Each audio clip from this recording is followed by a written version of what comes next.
Halo, selamat datang. Hari ini kita bakal bedah tuntas sebuah slogan yang pastinya udah nggak asing lagi nih di telinga kita. Yel-yel kebanggaan anak SMK. Kita akan coba gali makna kuat yang mungkin tersembunyi di baliknya. Dan ini penting banget loh, bukan cuma buat para siswa, tapi juga buat kita semua, para guru dan orang tua yang ikut mendampingi perjalanan mereka. Siapa sih yang nggak pernah dengar yel-yel ini? Rasanya ini udah jadi seruan penyemangat yang menggema di seluruh sekolah kejuruan di Indonesia. Tapi pernah nggak sih kita berhenti sejenak dan mikir apa sih artinya beneran menghayati kata-kata ini? Oke, yuk kita bedah lebih dalam lagi. Apakah ini cuma sekedar slogan kosong? Atau jangan-jangan ini sebenarnya adalah sebuah cetak biru? Sebuah panduan untuk membangun masa depan yang sukses?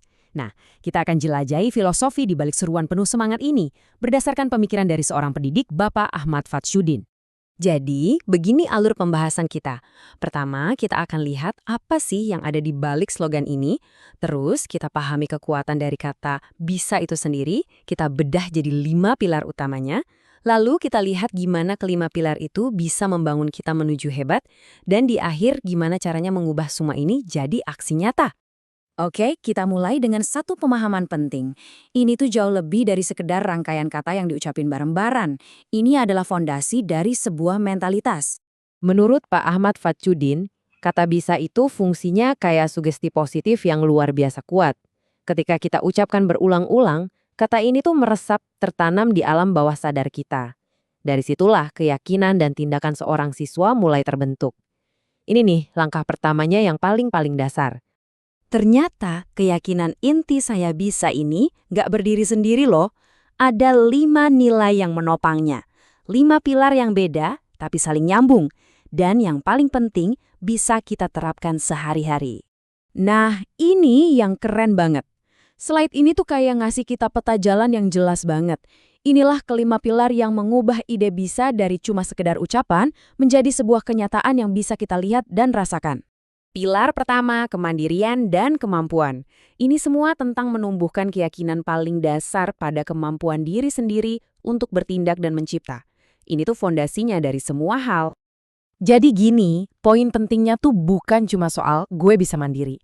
Lebih dari itu, ini tentang mengadopsi pola pikir yang terus bertumbuh, atau yang sering disebut growth mindset.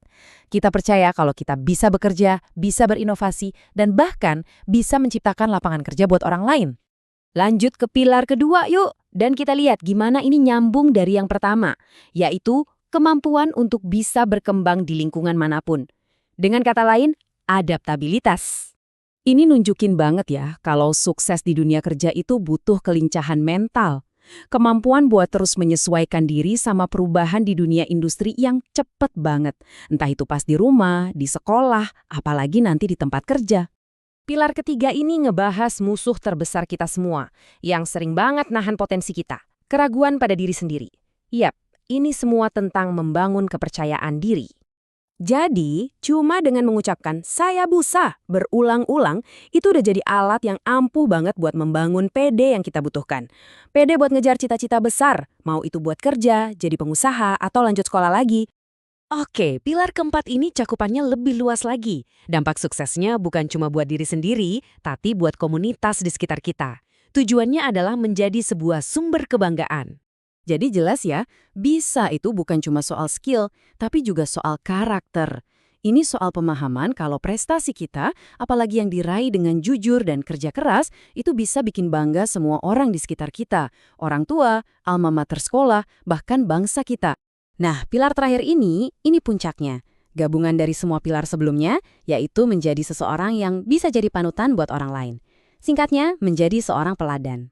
Jadi kalau kita beneran hidup dengan mentalitas bisa, otomatis tindakan kita sehari-hari, cara kita tanggung jawab, etos kerja kita, semangat pantang menyerah kita, itu secara alami bakal jadi contoh dan inspirasi buat orang lain. Oke, kita udah bahas 5 pilar bisa. Terus, gimana caranya semua ini bisa bikin kita jadi hebat? Apa sih hubungannya antara bisa dan hebat?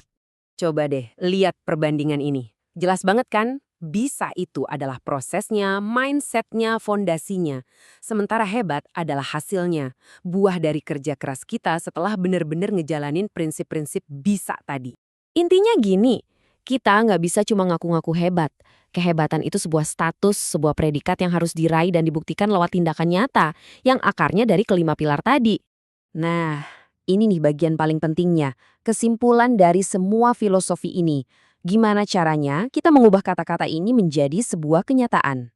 Ujung-ujungnya, semua itu balik lagi ke satu hal yang simple tapi kuat banget.